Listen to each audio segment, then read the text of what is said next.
Hello everyone, welcome to Sanmarga classes. ದಹನ ಮತ್ತು ಜ್ವಾಲೆ ಪಾಠದ 17ನೇ ಪ್ರಶ್ನೆ. ಜ್ವಲನ ತಾಪ ಎಂದರೇನು? ಜ್ವಲನ ತಾಪ ಎಂದರೇನು ಅಂತ ಕೇಳಿದ್ದಾರೆ. ಜ್ವಲನ ತಾಪ ಅಂದ್ರೆ ಒಂದು ವಸ್ತುವು ಬೆಂಕಿಯಿಂದ ಹೊತ್ತಿಕೊಳ್ಳುವ ಕನಿಷ್ಠ ತಾಪವನ್ನು ಅದರ ಜ್ವಲನ ತಾಪ ಎನ್ನುವರು. ಮಕ್ಳೇ, ನೀವೆಲ್ಲ ನೋಡಿರ್ತೀರಾ, ಮನೆಯಲ್ಲಿ ಸೌದೆಯನ್ನ ಉಪಯೋಗಿಸಿರ್ತಾರೆ ಅಲ್ವಾ? ಆ ಸೌದೆಯನ್ನ ತಗೊಂಡು ಹೋಗಿ ಒಲೆಯಲ್ಲಿ ಹಾಕ್ತಾರೆ. ಹಾಕಿ ಟಕ್ಕಂತ ಬೆಂಕಿ ಕೊಟ್ಟ ತಕ್ಷಣ ಉರಿಲಿಕ್ಕೆ ಸ್ಟಾರ್ಟ್ ಆಗ್ತದ? ಇಲ್ಲ. ಅದಕ್ಕೆ ಮತ್ತೆ ಸೀಮೆ ಎಣ್ಣೆಯನ್ನ ಹಾಕಿ ಪ್ರಯತ್ನ ಪಡ್ತಿರ್ತಾರೆ ಅಲ್ವಾ? ಯಾಕೆ ಹಾಗೆ ಮಾಡ್ತಾರೆ? ಯಾಕೆ ನೇರವಾಗಿ ಈಗ ನೋಡಿ, ನಾವು ಪೆಟ್ರೋಲ್ ಅನ್ನ ತಗೊಂಡ್ರೆ ಅದಕ್ಕೆ ನೇರವಾಗಿ ಬೆಂಕಿಯನ್ನ ಹಚ್ಬಿಟ್ರೆ ಹತ್ತಿ ಉರಿಲಿಕ್ಕೆ ಸ್ಟಾರ್ಟ್ ಆಗ್ತದೆ. ಆದ್ರೆ ಸೌದೆಗೆ ನಾವು ಬೆಂಕಿ ಕಡ್ಡಿಯಿಂದ ಗೀರಿ ಹಚ್ಚಿದ್ರೆ ಅದು ತಕ್ಷಣ ಉರಿಲಿಕ್ಕೆ ಸ್ಟಾರ್ಟ್ ಆಗೋದಿಲ್ಲ. ಕಾರಣ ಏನಿರಬಹುದು? ಕಾರಣ ಏನು ಅಂದ್ರೆ ಅದರ ಜ್ವಲನ ತಾಪ ಇರ್ತದೆ. ಈಗ ಪ್ರತಿಯೊಂದು ವಸ್ತುವಿಗೂ ಅದರದ್ದೇ ಆದಂತಹ ಜ್ವಲನ ತಾಪ ಇದೆ. ಅದು ಸೌದೆಗೆ ಕಡಿಮೆ ಇರ್ತದೆ.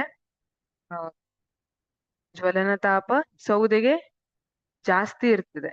ಹಾಗಾಗಿ ನಾವು ಜಾಸ್ತಿ ಉಷ್ಣವನ್ನ ಕೊಡ್ಬೇಕು. ಆದ್ರೆ ಪೆಟ್ರೋಲ್ ಅಲ್ಲಿ ಜ್ವಲನ ತಾಪ ಕಡಿಮೆ ಇರ್ತದೆ. ಅದು ಕಡಿಮೆ ಟೆಂಪರೇಚರ್ ಅಲ್ಲಿ ಕಡಿಮೆ ಉಷ್ಣವನ್ನ ಕೊಟ್ರೆ ಸಾಕು, ಪೆಟ್ರೋಲ್ ಹೊತ್ಕೊಂಡು ಉರಿಲಿಕ್ಕೆ ಸ್ಟಾರ್ಟ್ ಆಗ್ತದೆ. ಇಲ್ಲಿ ಯಾವುದೇ ಒಂದು ವಸ್ತು ಆ ಬೆಂಕಿಯಿಂದ ಹೊತ್ಕೊಳ್ಳಿಕ್ಕೆ ಆ ಕನಿಷ್ಠ ತಾಪವನ್ನ ತಲುಪಬೇಕಲ್ಲ, ಅದನ್ನ ಜ್ವಲನ ತಾಪ ಅಂತೀವಿ. ಆ ತಾಪದಕ್ಕಿಂತ ಕೆಳಗೆ ಆ ವಸ್ತುವಿಗೆ ಬೆಂಕಿ ಹೊತ್ತಿಕೊಳ್ಳುವುದಿಲ್ಲ, ಜ್ವಲನ ತಾಪ ಕರಿತೀವಿ. ಇದೇ ತರ ನೀವು ಬೇರೆ ಬೇರೆ ವಸ್ತುಗಳ ಜ್ವಲನ ತಾಪವನ್ನ ಕಂಪೇರ್ ಮಾಡಬಹುದು ಅಲ್ವಾ?